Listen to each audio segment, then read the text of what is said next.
В Сунжинском районе Ингушетии открыли очередной объект сферы образования, построенный за счет средств компании «Роснефть». Новую школу на 540 мест возвели рядом с детсадом «Старт в будущее», который также возведен при финансовой поддержке российской нефтяной компании.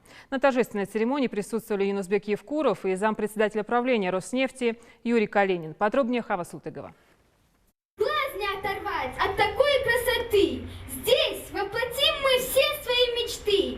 Спасибо хотим мы Роснефти сказать. Подарок Ингушетии от Роснефти наконец распахнул свои двери. Строительство этой школы было начато весной прошлого года в рамках соглашения о сотрудничестве между нефтяной компанией и нашей республикой. Великолепный подарок к Новому году для наших детей, для нашей республики. Компания Роснефть выполняет свои обязанности и свои обязательства и более чем за последние годы в республике. Строятся хорошие школы, хорошие детские сады, хорошие объекты. Хочу поблагодарить всех, кто строил эту замечательную школу, а также республиканские власти. Все вместе мы сделали вам большой подарок. Еще раз поздравляю всех с открытием новой школы и желаю ученикам школы номер 1 больших успехов в учебе и отличных оценок. На возведение новой школы строителям понадобилось чуть более 1,5 лет и 300 миллионов рублей. Кстати, это не единственный объект, построенный Роснефтью у нас в республике. Рядом находится еще одно их детище – детский сад с амбициозным названием «Старт в будущее».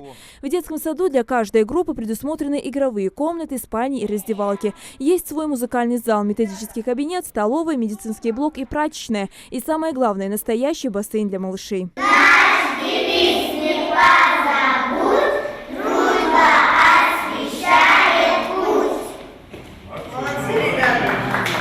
Под стать этому садику и новая школа. В ней тоже созданы все необходимые для детей условия. Компьютерные классы, музыкальный зал, комфортные мастерские и большая столовая. А в живом уголке уже обживаются первые обитатели. В школе находится 23 очень хороших, добротных учебных кабинета. Весь третий этаж отдан под технические классы, то есть это химия, биология, физика, математика и информатика. Здесь предусматривается, что будет и оргтехника доступна. Здесь будут хорошие оснащенные, предусматривается это все так же, что будут хорошие кабинеты лаборатории, физики, химии, а также информатики. У нас здесь 5 кабинетов только одной информатики, вычислительной техники. Есть радиоузел свой, есть технический центр, есть кружок киноискусства, киностудии. Опять-таки есть большой, огромный зал хореографии. Школьные классы уже оборудованы всем необходимым. Учительский состав полностью сформирован. Ребята будут учиться здесь в одну смену, а потом их ждут разнообразные кружки. А кроме умственного воспитания их ждет и физическое развитие. Благо, тренерский состав спортивных секций здесь сплошь состоит из титулованных спортсменов. Рассчитываем на этом стенде увеличивать наших чемпионов. В принципе, в нашей школе уже есть несколько тренеров чемпион Европы, Муслим Цицкиев по вольной борьбе.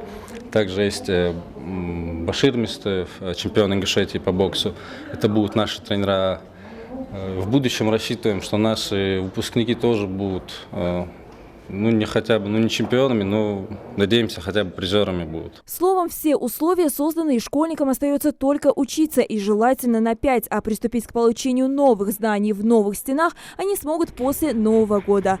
Хава Султыгова, Илес Дасхоев, Новости 24.